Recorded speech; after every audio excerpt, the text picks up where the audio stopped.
नमस्कार, स्वागत है आपका मनी 9 के prime time show money time में। मैं हूं मीनू शर्मा, लेकर हाजिर हूं आपके लिए पर्सनल फाइनेंस, बिजनेस, कॉर्पोरेट और पॉलिसी से जुड़ी बड़ी खबरें जो डालते हैं आपकी जेब और जिंदगी पर सीधा असर। तो अब बिना देर करे चलिए शुरू करते हैं आज का खबरों का सिलसिला।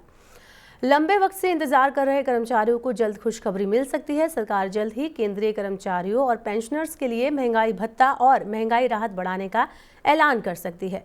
ऐसा अनुमान है कि डीए और डीआर में 3% की बढ़ोतरी हो सकती है। महंगाई भत्ता बढ़ने से कर्मचारियों की सैलरी और पेंशन में इजाफा होगा। महंगाई से लड़ने के लिए सरकार साल में 2 बार, एक बार जनवरी में और दूसरी बार जुलाई में महंगाई भत्ता बढ़ाती है। जुलाई में बढ़ने वाले डीए में पहले ही देर हो चुकी है, इसलिए माना जा रहा है कि त्योहारों से पहले सरकार इसकी घोषणा कर सकती है। 6 करोड़ से ज्यादा नौकरी करने वालों के लिए अब अगली खबर है। ईपीएफओ अब नहीं करेगा पहले से ब्याज दर का ऐलान। सरकार ने ईपीएफओ को निर्देश दिया है कि जब तक वित्त मंत्रालय से ब्याज दर को मंजूरी नहीं मिल जाती तब तक इसका ऐलान न किया जाए। इसका मतलब है कि वित्त वर्ष 2023-24 के लिए ईपीएफ पर मिलने वाले ब्याज की घोषणा बिना मंजूरी के नहीं होगी। हर साल ईपीएफओ के सेंट्रल बोर्ड ऑफ ट्रस्टी अपनी बैठक में ब्याज दर तय करके उसकी घोषणा करते थे और बाद में मंजूरी के लिए वित्त मंत्रालय के पास प्रस्ताव भेजा जाता था, लेकिन इस बार यह परंपरा बदल जाएगी। चालू वित्त वर्ष में अब तक डायरेक्ट टैक्स कलेक्शन 23.51% बढ़कर 8,65,000 करोड़ रुपए हो गया है।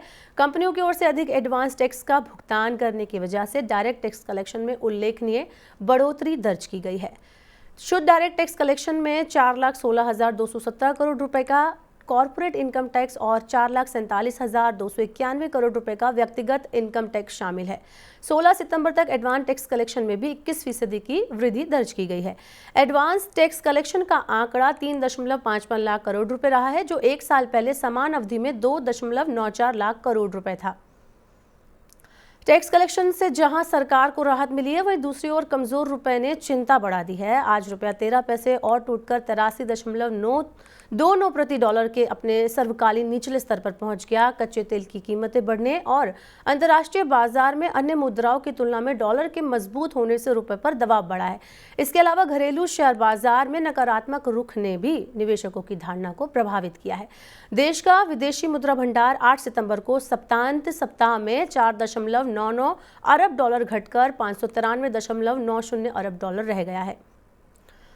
निवेशकों के सतर्क रुख की वजह से शेयर बाजार में जारी रिकॉर्ड तेजी का सिलसिला सोमवार को थम गया। दोनों प्रमुख सूचकांक गिरावट के साथ बंद हुए। बीएसई सेंसेक्स 241 अंक कमजोर होकर 67,596 अंक पर बंद हुआ। एनएसई निफ्टी भी 59 अंक गिरकर 20,133 अंक पर बंद हुआ। इसके साथ ही बीएसई में पिछले 11 कारोबारी सत्रों में जारी तेजी का सिलसिला थम गया। यह अक्टूबर 2007 के बाद तेजी का सबसे लंबा दौर था। भारतीय स्टेट बैंक अपने ग्राहकों को चॉकलेट भेज रहा है। बैंक ने यह अनूठी पहल खुदरा ग्राहकों को समय पर अपनी ईएमआई का भुगतान सुनिश्चित करने की याद दिलाने के लिए की है। चॉकलेट देने के बहाने बैंक कर्मचारी बिना बताए चूक वाले संभावित कर्जदारों के घर पहुंचकर उनसे संपर्क कर रहे हैं। बैंकों को इस कदम से अच्छी सफलता मिल रही है। खुदरा ऋण की मांग बढ़ने से इसमें चूक की संभावना भी अधिक बढ़ गई है। इसे कम करने के लिए बैंक ने यह नया तरीका अपनाया है। चालू वित्त वर्ष में देश की अर्थव्यवस्था 6% से अधिक की दर से बढ़ेगी, क्योंकि देश बड़े वैश्विक झटकों के दौर में भी अपनी व्यापक आर्थिक स्थिरता और प्रदर्शन को मजबूत रखने में कायम रहा है। देश की आर्थिक वृद्धि दर 2022-23 में 7.2% रही, जबकि 2021-22 में ये 9.1% से कम रही थी। केंद्रीय बैंक ने चालू वित्त वर्ष में आर्थिक वृद्धि दर 6.5% रहने का अनुमान लगाया है। फॉक्सकॉन ने भारत में रोजगार और निवेश दोगुना करने की घोषणा की है। आईफोन निर्माता एप्पल की आपूर्तिकर्ता फॉक्सकॉन ने अगले साल तक भारत में रोजगार, निवेश और कारोबार का आकार दोगुना करने की प्रतिबद्धता जताई है।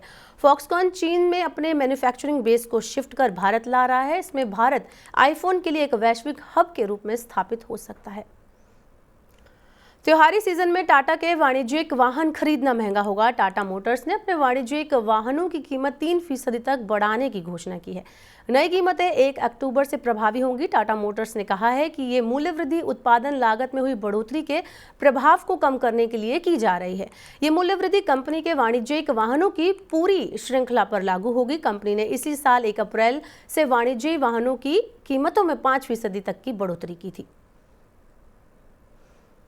अब आखिर में चलते चलते देते हैं आपको आईपीओ से जुड़ा अपडेट। जेएसडब्ल्यू इंफ्रा का आईपीओ 25 सितंबर को खुलेगा। जेएसडब्ल्यू ग्रुप की इकाई जेएसडब्ल्यू इंफ्रा ने आईपीओ से 2800 करोड़ रुपए तक जुटाने की योजना बनाई है। बंदरगाह से जुड़ी कंपनी जेएसडब्ल्यू इंफ्रास्ट्रक्चर समुद्र संबंधित सेवाएं उपलब्ध कराती है। इसमें माल आवाजाही, भंडारण, लॉजिस्टिक सेवाएं और अन्य मूल्य वर्धित सेवाएं शामिल हैं। कंपनी आईपीओ से प्राप्त राशि में 880 करोड़ रुपए का इस्तेमाल कर्ज जुटाने के लिए करेगी और 865 करोड़ रुपए का इस्तेमाल अन्य जरूरतों के लिए करेगी।